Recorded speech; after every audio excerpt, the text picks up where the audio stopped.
Disasters are expensive, costing life and property and a great deal of money for cleanup and repairs. For Jamaica, our small size, location and topography means that the country is especially vulnerable to earthquakes, hurricanes and floods.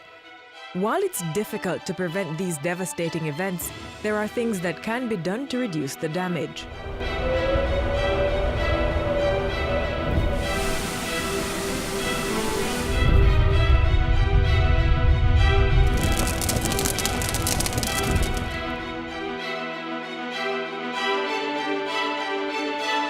The Disaster Vulnerability Reduction Project DVRP, funded by the World Bank and implemented by the Jamaica Social Investment Fund, aims to strengthen the country's ability to withstand and recover from natural disasters.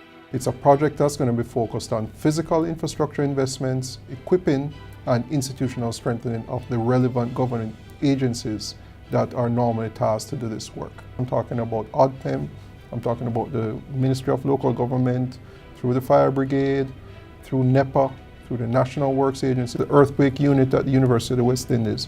These are normally the agencies that have to respond when natural disaster strikes. Fire services are most critical in protecting life and property from not only fires but also other natural disasters. Under the Disaster Vulnerability Reduction Project DVRP, over 140,000 persons within the parishes of St. Mary, St. James and St. Thomas will benefit from 3 new fire stations that will be constructed and provided with rescue equipment to include protective gears and extrication tools.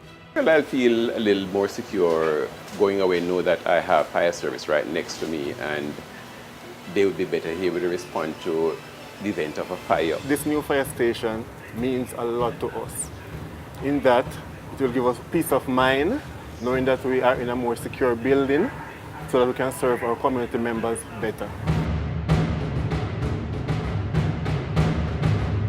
Even though Jamaica has not experienced a major earthquake since 1907, every year the country experiences over 200 minor tremors, and the threat of major devastation is always looming.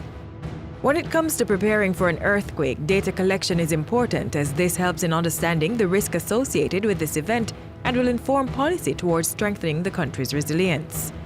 Through the DVRP, assistance will be given to the University of the West Indies Mona Campus Earthquake Unit, which is responsible for monitoring the country's seismic activities.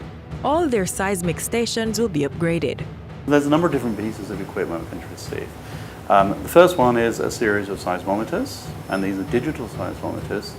And these are to basically fit out the remaining stations with digital seismometers.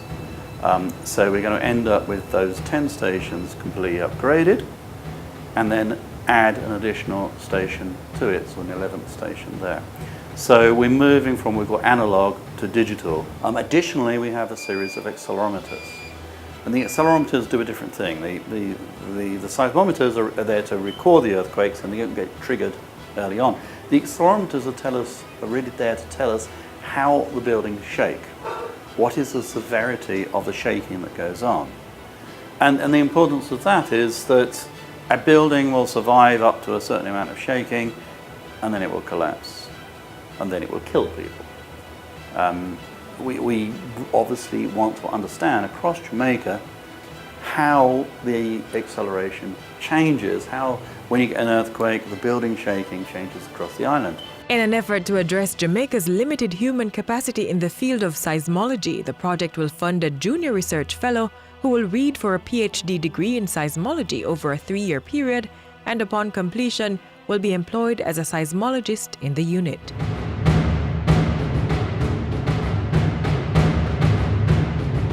Floods have large social and economic consequences for communities and individuals.